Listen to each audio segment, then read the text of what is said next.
Welcome back to Deb's Big Backyard. I'm Deb, and I cannot tell you how much fun I've had in my big backyard building a sustainable landscape. But better has been going on and meeting other green folk and gardeners who are doing incredible things locally. Everything from raising butterflies and bees and chickens and rabbits to living in a sustainable home, green-built, that uses Greywater, to going to the Oak Park Conservatory twice to see all the cool things they're doing there. Yeah, it's time for my year in review. Let's go look at a few of the highlights. Oh my gosh, these bees are just flying all around me. One more box to go. Are we in a hunt for the queen by chance? Well, I don't know if we'll find her. It's like finding a needle in a haystack. This is a queen excluder.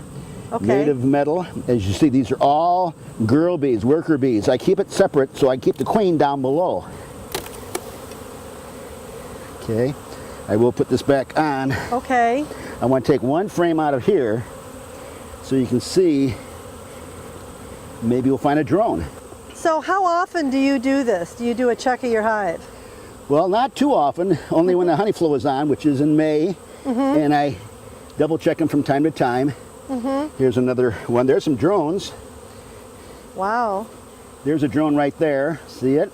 Yeah. Those are the ones that you can pet because they have no stinger.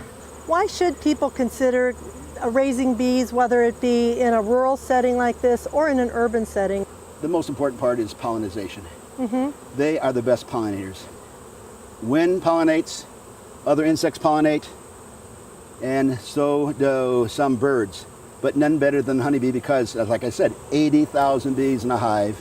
Right. And the way they're made and the way they are attracted to the pollen, they are the best to do that. I'm really fascinated with your Greywater. And the things that you went, which I know we're going to talk about in a bit, but I see that we're standing right in front of one of the places that I think that you're gathering your water and reusing it again. That's right. To do something over here. And I'm sorry, I got to do it. All right. In here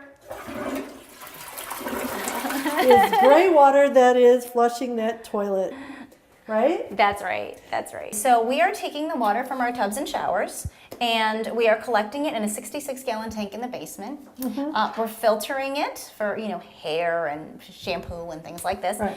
And then we are chlorinating it just a little bit to make sure that as it comes back up through the pipes into the toilets, it's not a nuisance or dangerous or anything like that. But so it's nominally cleaned, and then when there's a call, i.e. a flush, the water comes from that tank into the toilets for flushing. Okay, we're in the part of your house where all the mechanicals are, the heart of where these energy savings are. Which one of these big boys is Norbert? So Norbert, meet Deb. Deb, meet Norbert. Norbert is the 66-gallon tank. That's a cylindrical tank there.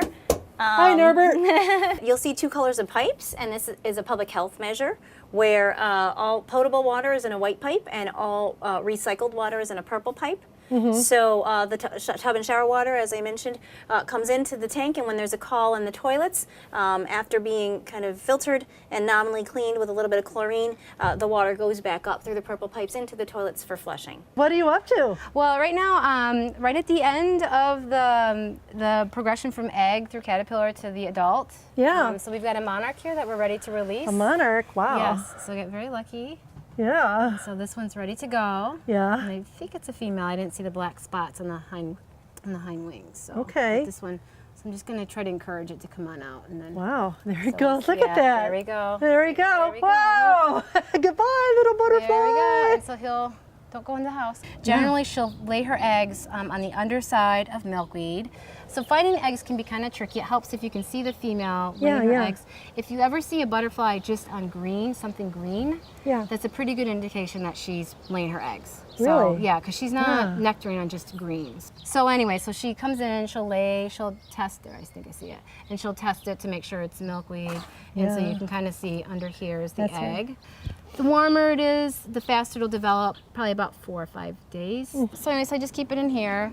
I'll just make sure it doesn't wilt. So what'll happen is that those caterpillars then will eat those leaves, and then they'll do their chrysalis inside. Eventually, yep. So the important thing, there's two really important things that you have to do, is you want to make sure, I keep paper towels so I can change that out and clean the cage, because could be diseases and things like that. So just keep like a baby, basically, lots of food and keep them clean. So get rid of the paper towels, clean out the frass, which is a fancy word for caterpillar poop. A lot of people think butterflies are pretty, and they don't really understand why they're important.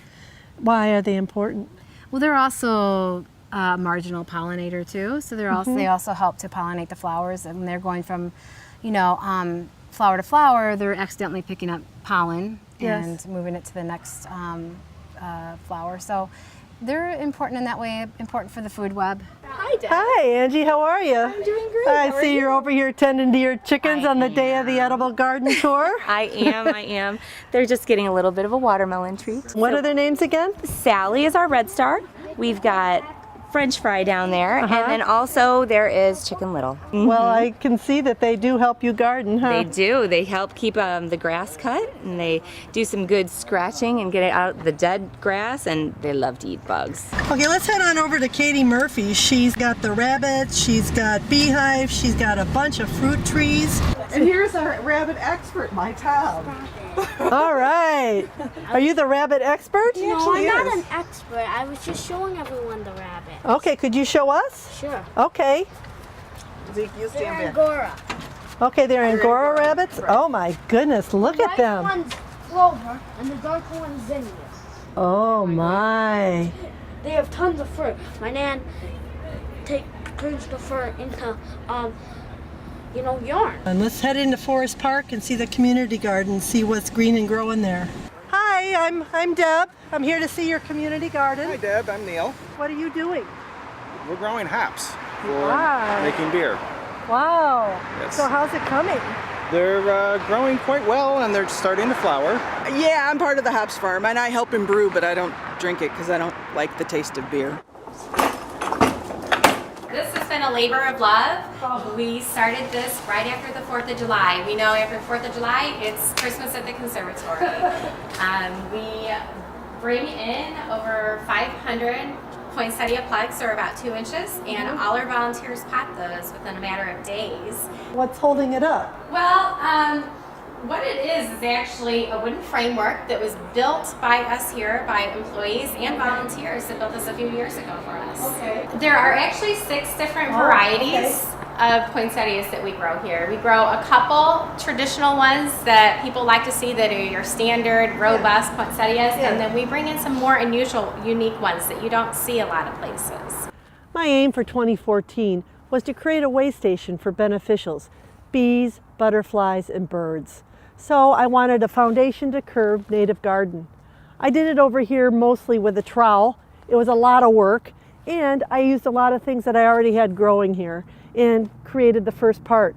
Part 2 was this last parcel in October, which was full of grass and weeds, and I decided to do some research and found out about comfort composting, which is an easier way and natural way to get rid of the grass by using different layers and smothering it out and attracting worms to give nutrients into the soil.